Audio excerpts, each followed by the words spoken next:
Hi, blessings. Oh, told you they're getting nasty. They just tried to force Jackson to rape me. They broke in.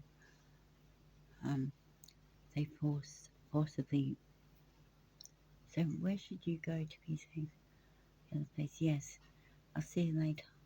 Or um, unfortunately they raped him. 12 of them. So they're probably my 12 legally estranged brothers from my Joseph days. They're 12 different organised crime bosses. They slaved me, sold me into slavery. So, like, one's in charge of slavery, one's in charge of grooming children, tricking children into being easier to be raped. One's in charge of theft, one's in charge of ID fraud, one's in charge of breaking and entering. He's a Freemason, that's the leader of the Freemasons. They're all locksmiths, aren't they? Excuse me.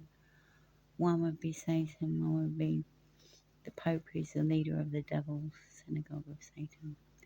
The followers of Satan, they're all devils. So that's Freemason, 33 degree, is a full devil, full organised crime boss. And then when you get up to the Illuminati, that's the Satans, the terrorist bosses, and so on. One's in charge of kidnapping, one's in charge of, I can't even think. But there's 12 major forms of organised crime bosses.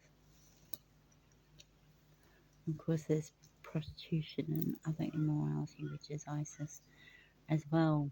The ISIS terrorist group leader, who's Jezebel. There's Lilith as well, who's in charge of bestiality, raping animals. That's a major thing, because if they don't think they can get away with raping poor little children, they'll rape poor little animals. And usually in front of their owners, which terrifies and traumatizes the person, which makes it easier for the one who rapes and blackmails the adults. And then there's the one in charge of torture, who's Manson, Charles Manson. There's a cannibal, who's Hannibal Lecter. Can't think of the other ones.